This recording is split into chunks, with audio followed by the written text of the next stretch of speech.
আমার অনেকগুলি পেশাল পড়তে মানুষ বিরক্ত হওয়ার যে একটা কায়দা কারণ সেটা আপনি আমার জন্য করছেন। তা আপনি করেন, তাতে আমার কোনো দুঃখ নাই। তবে আমি মনে করি ভালো জিনিসের অল্প ভালো, পেট ভরে খাইলে। একটি কথা আমি মঞ্চে অনেক জায়গায় বলি, বাবা আলু ভর্তা পাতলা ডাল দিয়ে দাওয়াত খাইতে গেলে যদি আলু ভর্তা পাতলা ডাল দিয়ে খাওয়ায় তাতে শান্তি আছে, যদি খাবারের ভিতরে ভক্তি থাকে অবশ্যই। আর মোরগ পোলাও দিয়ে গরুর মাংস, মুরগির মাংস, বিভিন্ন জর্দা ফিন্নি এগুলি দিয়ে খাবার দিল, আপ্যায়ন করলো, কিন্তু ভক্তি নাই, তাতে মন ভরে না। পেট ভরে কিন্তু মন ভরে না। প্রশ্ন করলেন আমার কাছে যে উহুদের যুদ্ধে একজন লোক, সে আমার দেখতে নবীরই মতো, নবীর মতো আমার মতো দেখতে কিছু মানুষ থাকতে পারে, একজনের জন্য একজনের মতো আরেকজন মানুষ হইতে পারে কাছাকাছি, কিন্তু সে না, সে কখনো হবে না। বাবা আমি রজ্জবদন আজকে পৃথিবী থেকে যদি এখনো চলে যাইতে পারি, আমি চলে গেলে আমার মতো আর কেউ হবে না না। তেমনি ভাবে রজ্জব চান চলে গেছে, খালেক দন, মালিক দন সবাই চলে গেছে। আপনাদের প্রয়াত আনোয়ার দন সাহেব, প্রয়াত আব্দুর রশিদ সরকার সাহেব চলে গেছে, তাদের মতো আর কেউ হবে না। হয়তো ভালো হবে, না হয় খারাপ হবে, কিন্তু তার মতো আর হবে না। তার নাম ছিল হারিস ইবনে আব্দুল মুত্তালিব। সে দেখতে আমার নবীরই মতো, কুরাইশ বংশেরই, গোত্রগতভাবে তারা সবাই নবীকে অমান্য করত। কিন্তু নবী যখন মক্কা বিজয় করে আসলো, তখন নবীর হাতে হাত দিয়ে বায়াত হয়ে কলেমা পড়ে ইসলাম ধর্ম গ্রহণ করেছিল। তিনি নবীর সাহাবা ছিল। এই উহুদের যুদ্ধের মধ্যে তিনি যখন মারা গেলেন, তখন কিছু সাহাবা আয়েশা, সাহাবাদের ভিতরে যেমন হযরত ওমর, হুরায়রা, ইবনে আনাস, এইভাবে কিছু সাহাবা আয়েশা বলল, আরে নবী তো মারা গেছে।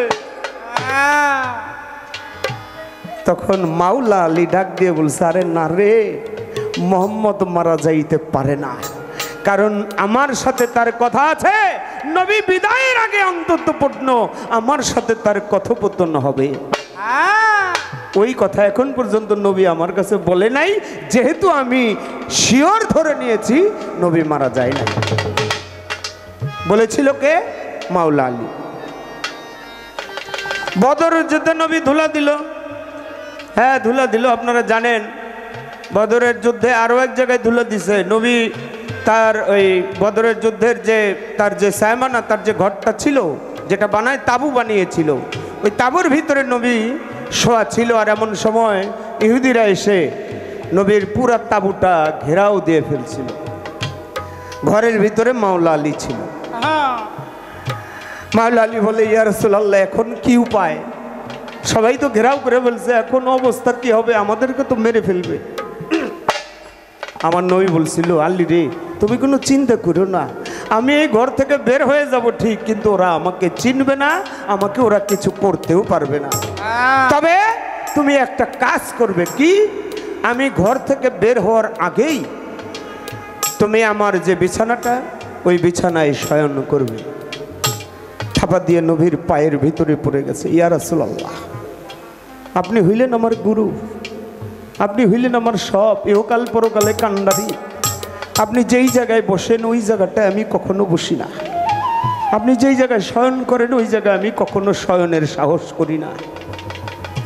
আমার নবী বলেছে, আমার চাইতে আমার হুকুমটা, বাক্যটা তোমার কাছে বড়, তুমি এই জায়গায় শয়ন করবে।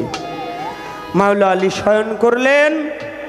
যাওয়ার সময় আমার নবী বললেন, আলী রে, আমি চাদরটা মুড়া দিয়ে যেই ঢঙে, যেই আকৃতিতে ঘুমাই, ঠিক তুমি সেই আকৃতি করেই ঘুমাইবা। আমার নবী বের হওয়ার সময় দরজা থেকে এক মুষ্টি ধুলিকণা নিল, ধুলি মাটি নিল। ধুলি মাটি নিয়ে যখন তিনি মুখ দিয়ে ফু দিয়ে যখন ছিটিয়ে দিলেন, সাথে সাথে যত ইহুদি ছিল, সেনা শূন্য ছিল, তারা সবাই কিছুই দেখতে পারলো না, অন্ধকার কুয়াকারের মতো দেখতে পারলো। সামন দিয়েই নবী চলে গেল, কেউ দেখতে পারলো না। পরিশেষে ঘরের ভিতরে ঢুকলো, দরজা ভেঙে ঘরের ভিতরে ঢুকে তাকায়ে দেখে আমার নবী শয়ন করে আছে। ওই যে নবী চাদর মুড়া দিয়ে যেভাবে শয়ন করতেন ঠিক ওইভাবেই ঘুমাইতেছে। আলী একজনে কয় কোপ দাও, আর দেরি করা যাইব না, তরবারি দিয়ে কোপ দাও।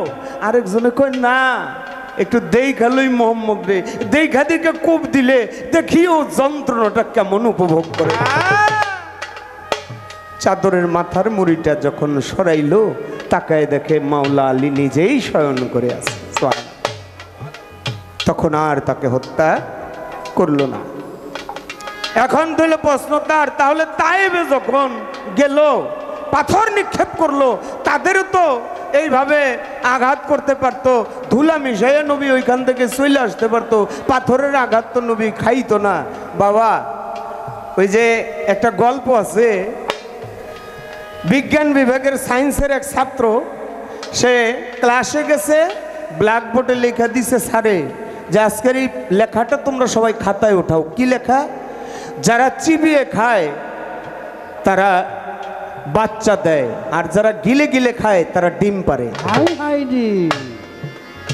তো ছাত্র, তার মা বাবা ছিল না, থাকতো ঠাকুরমার কাছে সনাতন ধর্মের। তো এই লেখাটা রাস্তা দিয়ে যাইতেছে আর পড়তেছে, স্যারে কি লেখলো? যারা চিবিয়ে খায় তারা বাচ্চা দেয়, যারা গিলে খায় তারা ডিম পারে।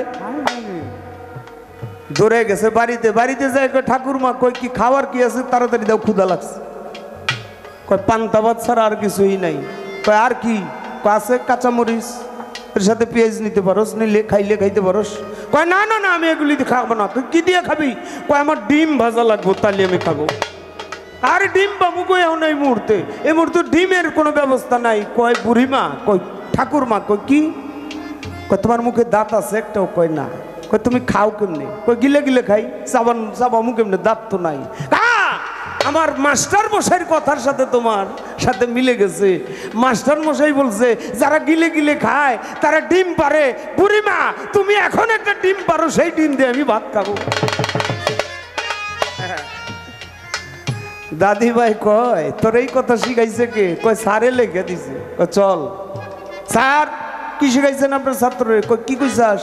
কয় দাদিমায়ের মুখের ভিতরে দাঁত নাই, আপনি না বলছেন যারা গিলে গিলে খায় তারা ভাত ডিম পারে।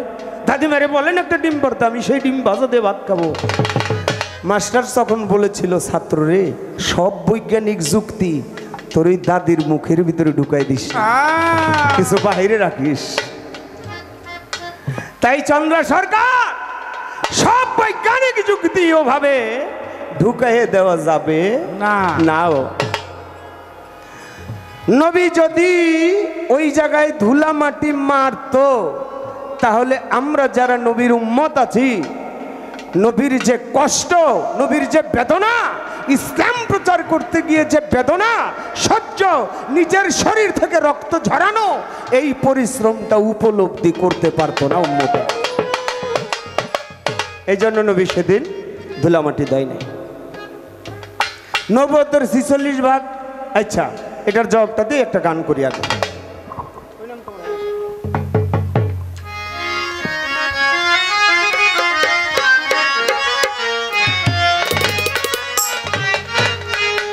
ওই নাম তোমার হবে সাথী, ওই নাম তোমার হবে সাথী, ওই নাম তোমার হবে সাথী, হাসর পারের বেলা, হৃদয় ভরে মধুর সুরে গাও মোহাম্মদ সাল্লেওয়ালা, হৃদয় ভরে মধুর সুরে।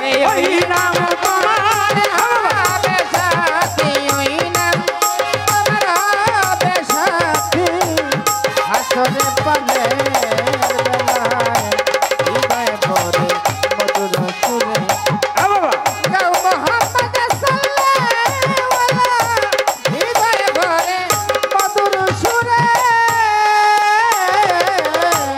ওই নাম তোমার হবে সাথী বাজান আধারে জ্বলিবে বাতি ওই নাম তোমার সাথী সাথী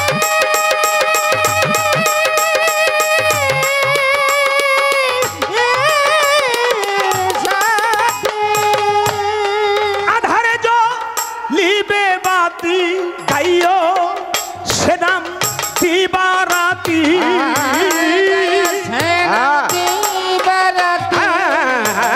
গাইও সে নাম দিবারাতি ইয়া মোহাম্মদ হাবিবাল্লাহ হৃদয় ভরে মধুর সুরে গাও মোহাম্মদ সাল্লেওয়ালা হৃদয় ভরে মধুর সুরে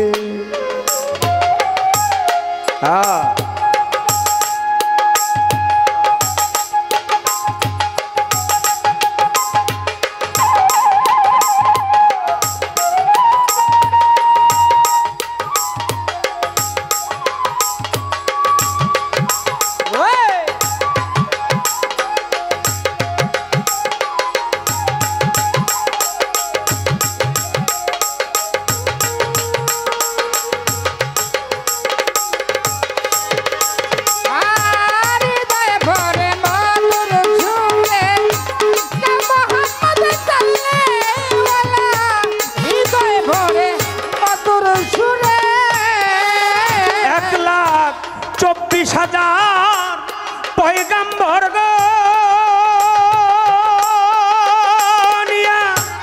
নফসি নফসি বলবে যখন 24,000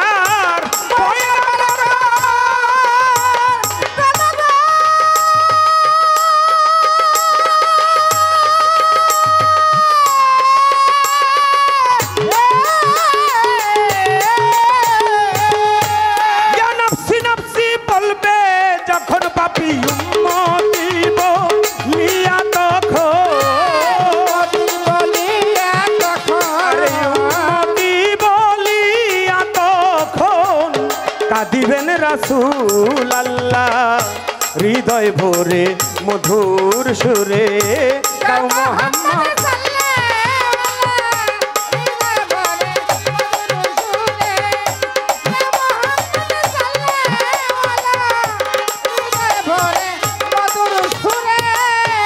সাধিয়ে সাধনার বলে জাগাও সে নাম হৃদ কমলে দমে দমে ওই নাম নিলে ঘুচিবে তোর ত্রিতাব জ্বালা সাধিয়ে সাধনার বলে বাবা জাগা ওই নাম হৃদ কমলে দমে দমে ওই নাম নিলে ঘুচিবে তোর সাধক রজ্জব কান্দে নবীর প্রেমে বাজান আমার মন মজলো না কেনে রজ্জব কান্দে নবীর প্রেমে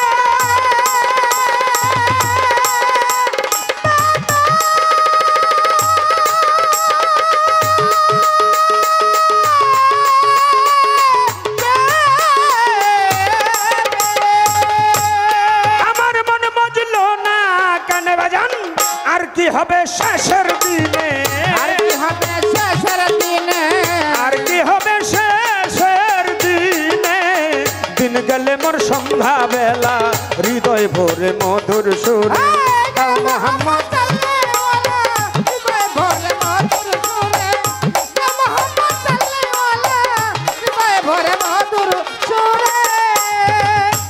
নবুয়তের 46 ভাগ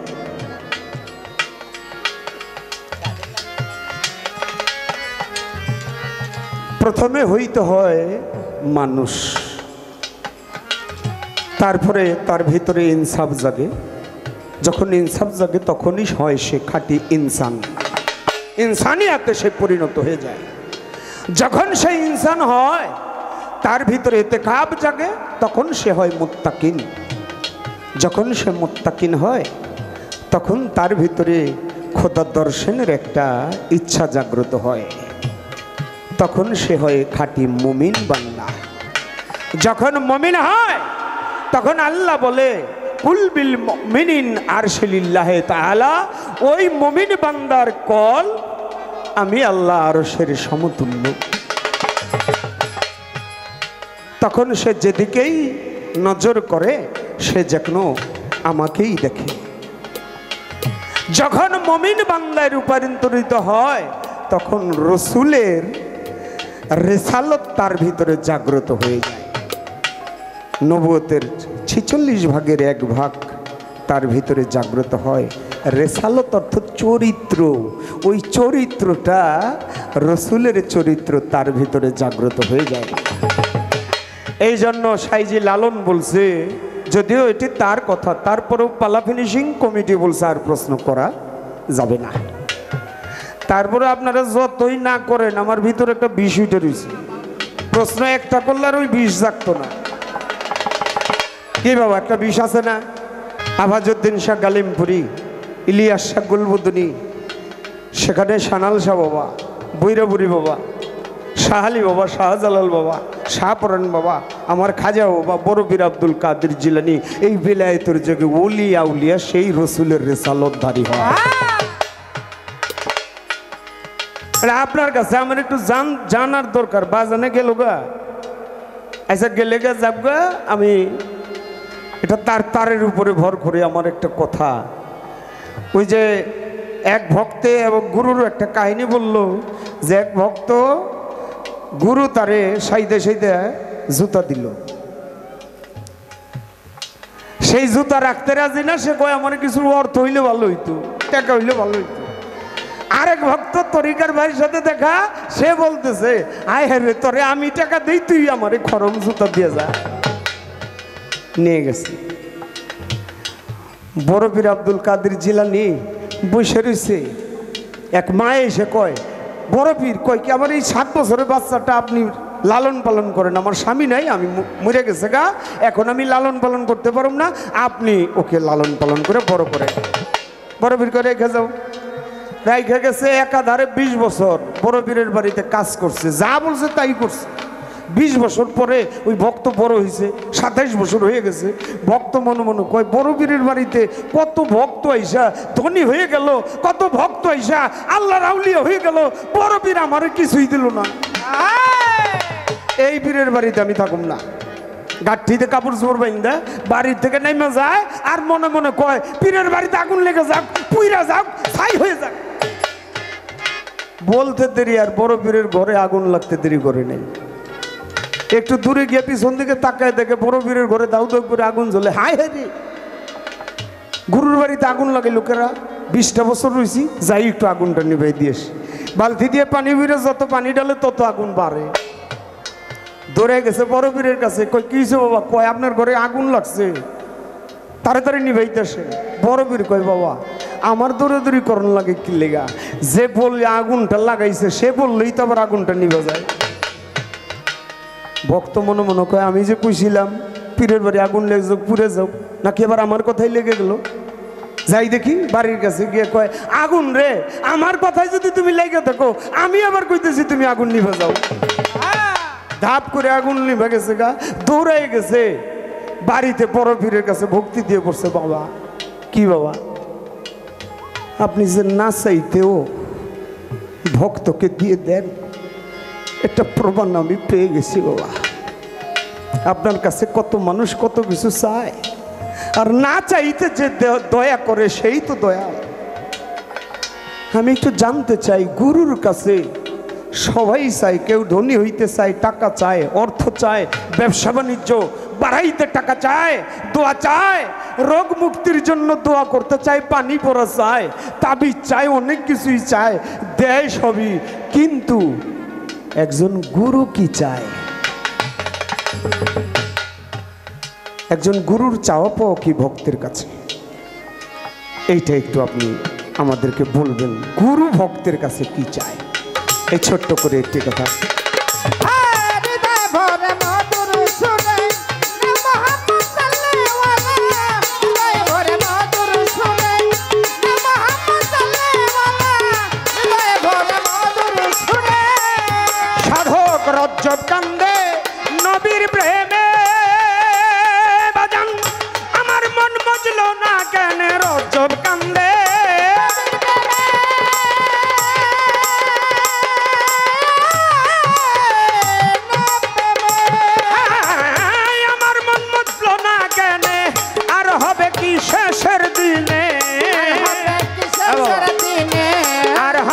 শেষের দিনে দিন গেলে মোর সন্ধ্যা বেলা হৃদয় ভোরে মধুর সুরে গাও মোহাম্মদ সাল্লেওয়ালা হৃদয় ভোরে মধুর সুরে ও মোহাম্মদ সাল্লেওয়ালা হৃদয় ভরে মধুর সুরে ওই নাম তোমার হবে সাথী তোমার হবে সাথী ওই নাম তোমার হবে সাথী আসর পারের বেলা হৃদয় ভরে মধুর সুরে গাও মোহাম্মদ তার সাথে পালা গাবো ভাই বাবা বলছে ভাই রে আমার ছেলে না তোরই ছেলে ওকে নিয়ে গাওয়ার দায়িত্ব উঠানোর দায়িত্ব আমাদের ওরে নিয়ে গা এরপরে কত শতপালা গান করেছি চলে গেল শামসুদ্দৌন সাহেব চলে গেল দলিলউদ্দিন বয়াতি সাহেব চলে গেল মাখনদৌন সাহেব চলে গেল রশিদ সরকার সাহেব আমার মনে আছে আমাদের মিরপুরে ক্লাবের ভিতরে বসে আমার ডাক দিছে রজ্জবেদি গায় হা বাবা কয় বস আমি তার শাড়ির চেয়ারে সিরিয়ালের চেয়ারে না বসা আমি একটা প্লাস্টিকের চেয়ার টান দিয়ে তার সাথে সামনে বসছি আমারে ডাক দিয়ে কয় রজ্জব আমি যত বাংলাদেশে যত মহাজন আছে মহাজনের গান পছন্দ করি তারা উলি আল্লাহ কিন্তু সবচাইতে বেশি ভালোবাসি আমি হইল রজ্জবদনের গান আমি রজ্জবদনের গান গাই আর তুই দয়ালের গান বেশি গাবি যেহেতু নামটা চেষ্টা করি এই মানুষগুলি চলে গেছে আমিও চলে যাব আপনারা জানেন গান করতে করতে গানের মঞ্চে চলে গেছে আমাদের একজন বাউল শিল্পী নাম তার বাউল শঙ্কর দাস গানের মঞ্চেই গান করতে করতে চলে গেছে আমার নবীর সবচেয়ে পাগল ছিল একটা যে না দেখেই পাগল ছিল নাম হইল তার ওয়াসকরণী ওয়াসকরণীর মা একদিন কয় ওয়াসকরণী রে যার জন্য পাগল হইছিস তারে দেখছাস কয় না মা দেখি নাই কয় তারে একটু দেখার দরকার না না দেখা এইভাবে পাগল হয় মানুষ একটা গাধা সাথে নিয়ে গাধার পৃষ্ঠে চড়ে কতক্ষণ আবার গাধা পৃষ্ঠে থেকে নাইমা মরুভূমি দিকে হাঁটে অনেক রোদের চাপে গাধাটা ঢুইলা বালুর চরের ভিতরে পড়ে গেছে গাধাটার জিহ্বা বের হয়ে গেছে ওয়াসকরণী কানটা গাধার মুখের ভিতরে দিয়েছে দেখে একটি শব্দ উচ্চারণ করে লা লা ওয়াসকরণী কয় রে গাধা রে তুইও আমার নবীর নাম জপস মদিনায় গেছে মদিনায় গিয়ে নবীর দেখা না পাইয়া রাস্তা দিয়ে হাঁটে আর বলে বন্ধুরে শিশুকাল থেকে তোর নামের উপরে পাগল হইছি আমি তোর দেখা পাইলাম তাই এখান থেকে আমার একটা গান শিশুকাল ভালো বাসারে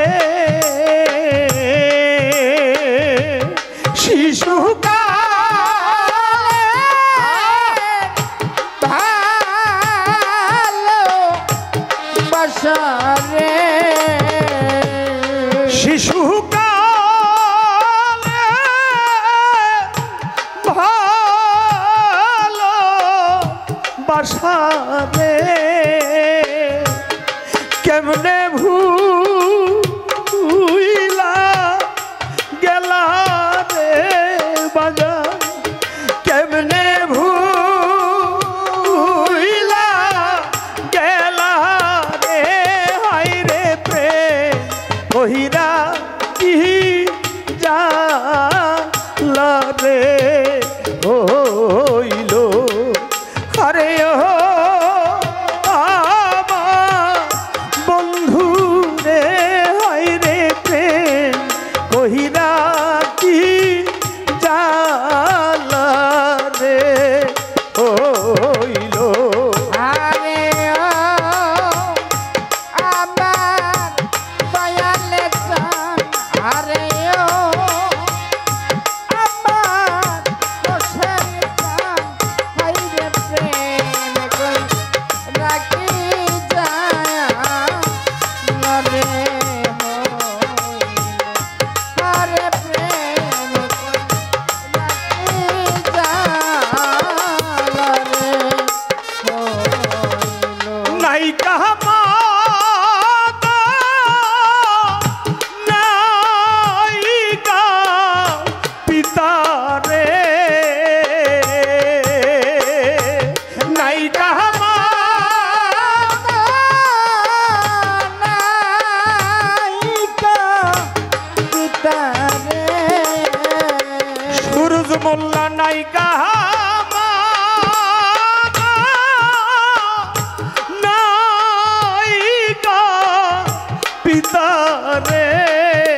রাখি জালা রে হইল আরে ও দয়ালে চান আব্বা সাহালে চান হাই রে প্রেম রাখি জালারে হো হরে প্রেম রাখি জালারে মুখ দেখা দুগবু ঝিবে রে মুখ দেখা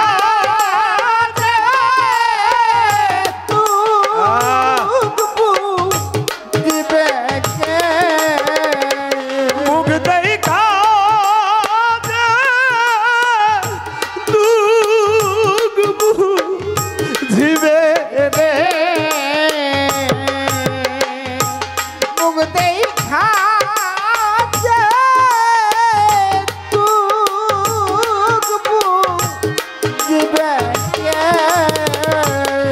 এমন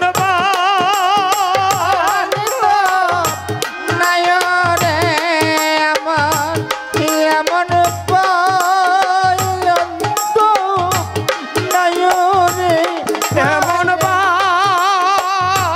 বান্ধব নাই রে হাই রে প্রেম কই রাখি জালা রে হইল আরে ও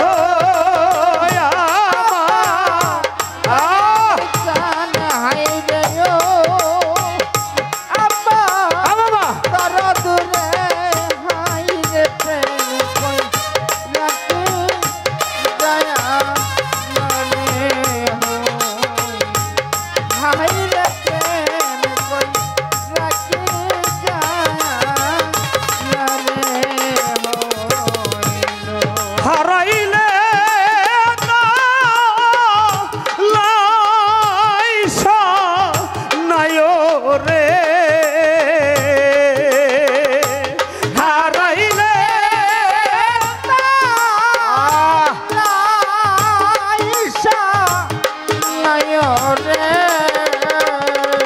কইলে না ওই কান দয়া রে আমার কইলে না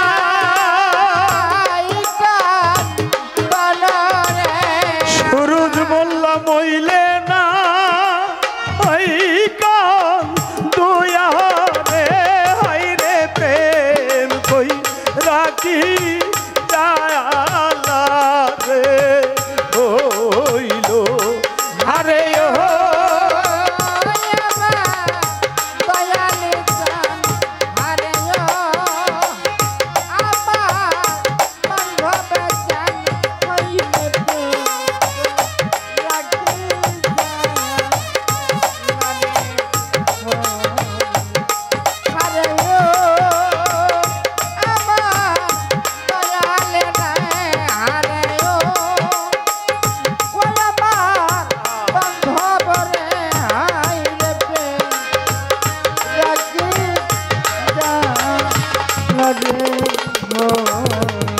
বাবা আজকে 8 বছর হয়ে গেল আমার বাবা একদম আমাকে সর্বহারা করে চলে দূরে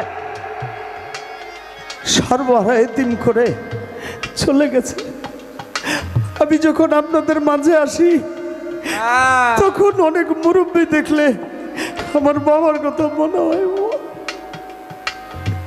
বুক ফাটে, কিন্তু বলা যায় না রে। রশিদ সরকারের সাথে এমন একটা সম্পর্ক আমার বাবার ছিল। আমার বাবা বলতো, বাবা আমার যেই চোখে দেখোস রশিদ সরকারের দেখলে ঠিক ওই চোখেই দেখিস। মানুষগুলি চলে যাচ্ছে। সখী তোরা আমার হইয়া জিজ্ঞাস করিস তারে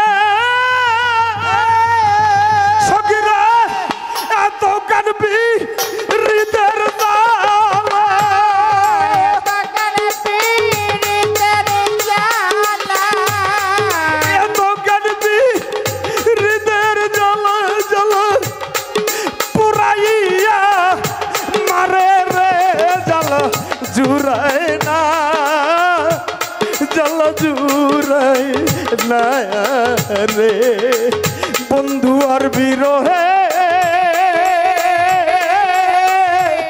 আগুন রে আমার জ্বালা জুড়ায় না আরে জ্বালা জুড়ায় না রে বন্ধু আর বিরহে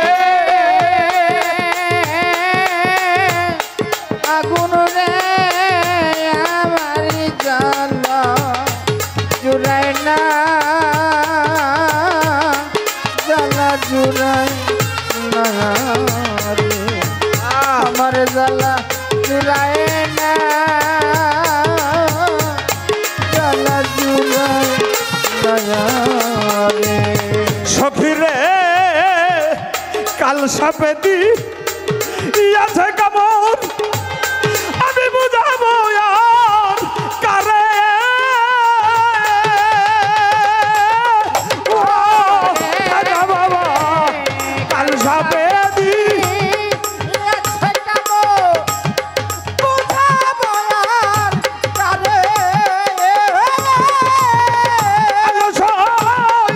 তোরা হইলে মর্দিরে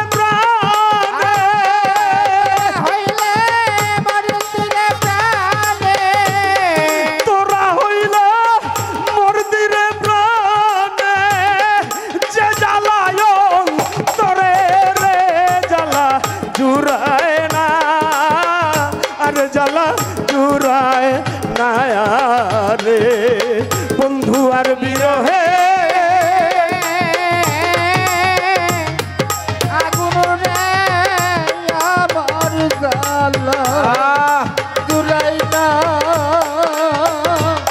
জ্বালা জুড়াই না রে বন্ধু আর বিরহে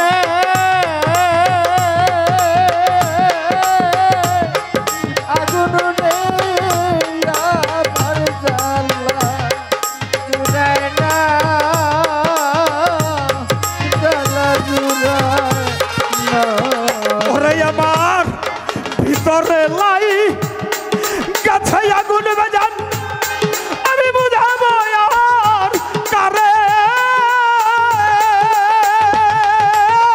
ও শৈল ভিতরে লাই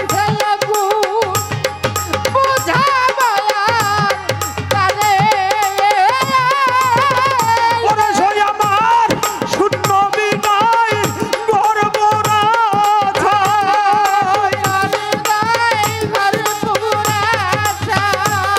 শূন্য বিদায় গর্ব না যাই আমি রাইখাছি তনে রে জ্বালা জুড়ায় না আরে জ্বালা জুড়ায় না রে বন্ধু আর বিরহে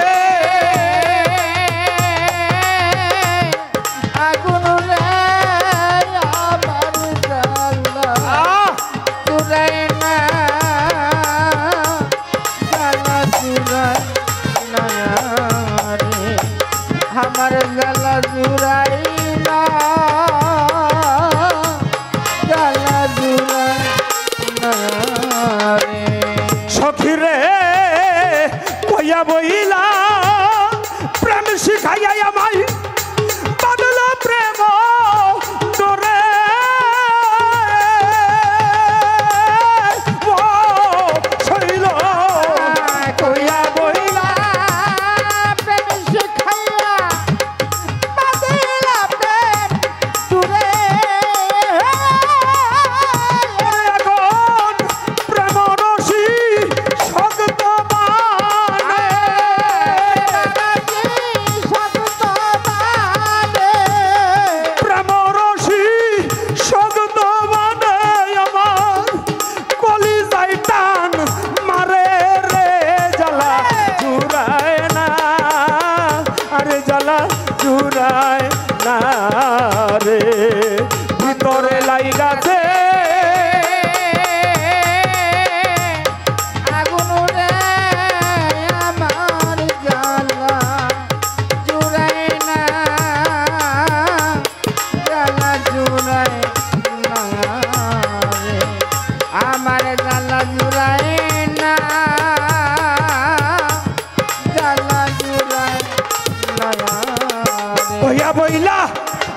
শিখাইয়া যা করলি তুই ভালোই করলি বাজান পয়সা বইরা পরে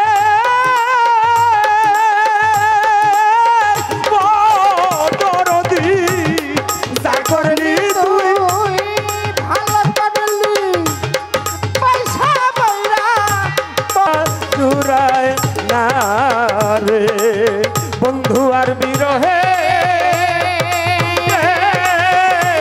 আগুন রে আমার জ্বালা জুড়ায় না আরে জ্বালা জুড়ায় না রে আমার জ্বালা জুড়ায় না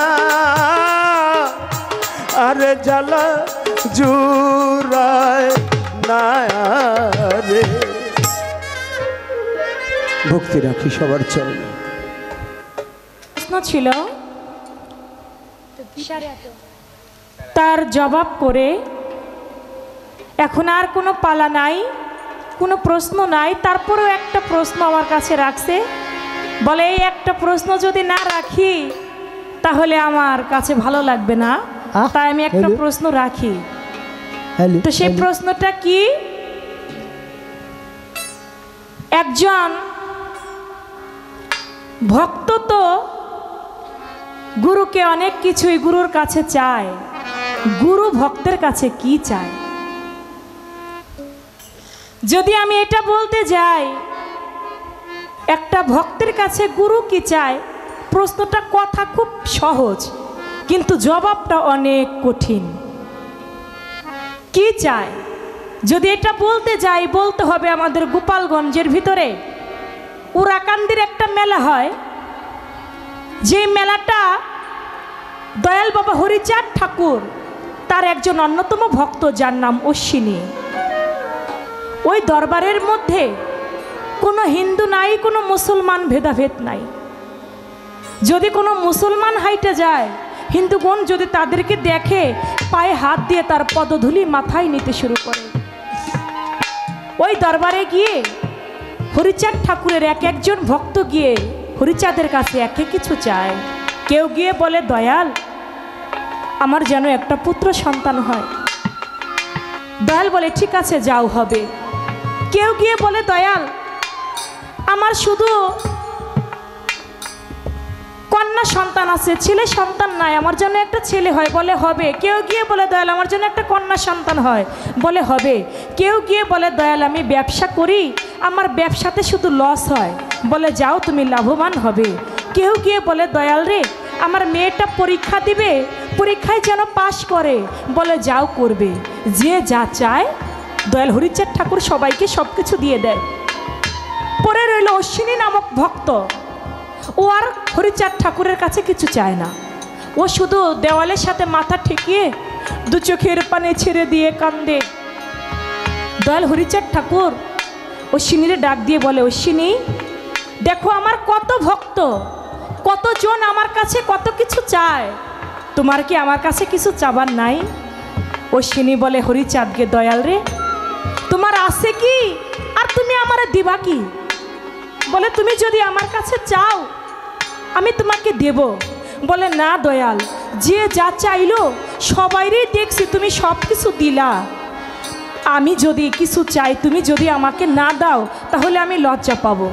তুমি যদি আমার হাতে হাত রেখে কথা দাও আমি অশ্বিনী তোমার কাছে যা চাইবো তুমি আমাকে তাই দিবা, তাহলে আমি তোমার কাছে চাইতে পারি।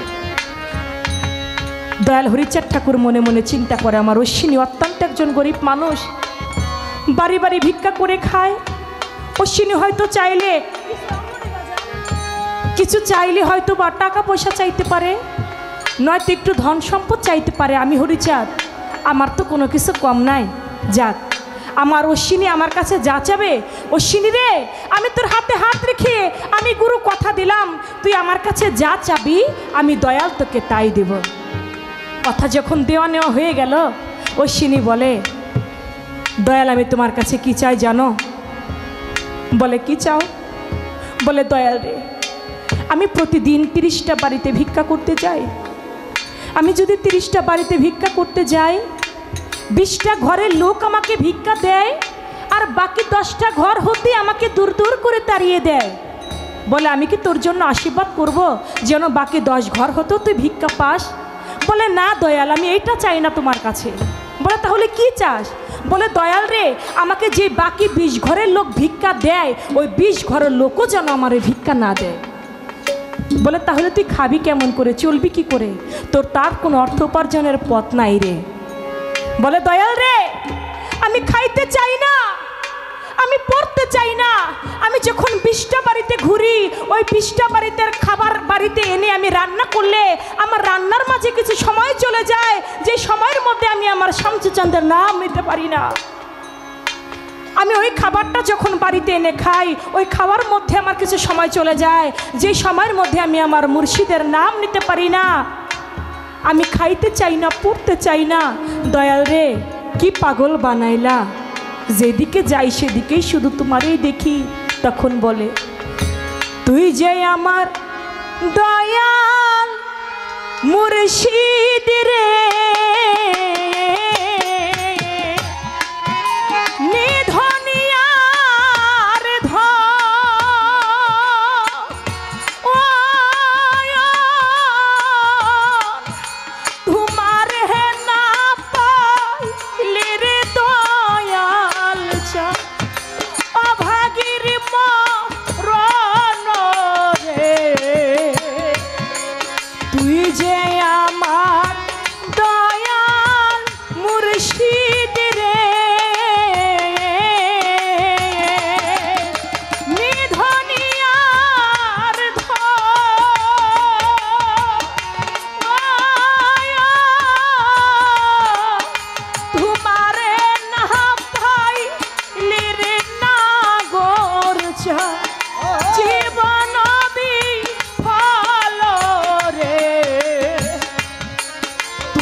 তুই যে আমার দয়াল মুর্শিদ রে, নিধনী আর ধন, তোমারে না পাইলে অভাগীর মরণ রে।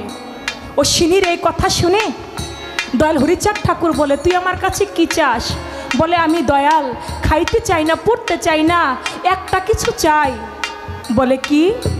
বলে আমি যখন বাড়ি বাড়ি ভিক্ষা করে বাড়িতে এনে রান্না করি আমার ওই রান্নার মাঝে কিছু সময় চলে যায়। দয়াল রে, আমি চাই আমাকে যেন কোনো বাড়ি হতেই ভিক্ষা দেওয়া না হয়। বলে তাহলে তুই কি করে চলবি? বলে আমি চলতে চাই না, আমি তোমার নাম যেন মানুষের ঘরে ঘরে বিলাইতে পারি, আমি এটাই চাই। অশ্বিনী রে, দয়াল হরিচাঁদ ঠাকুর বুকের মধ্যে জড়াই ধরে বলে অশ্বিনী দেখ আমার কত ভক্ত, কত জনে কত কিছু আমার কাছে চাইলো, কেউ আমি হরিচাঁদ আমারে কেউ চাইলো না। তুই যেহেতু আমি হরিচাঁদ আমারে চাইলি, আমি আজ থেকে দয়াল তোর হয়ে গেলাম। একজন ভক্ত যেমন গুরুর কাছে চায়, গুরু ভক্তের কাছে কি চায়? গুরুও ভক্তের কাছে চায় যেন ওই ভক্তটা গুরুর হইয়া যায়। একবার যদি ওই ভক্ত মুর্শিদের হইয়া যায়, তার পৃথিবীতে আর চাওয়া পাওয়ার কোনো কিছু থাকে না। ছোট আমাকে একটা গান গাইতে বলেছেন, ভাবুক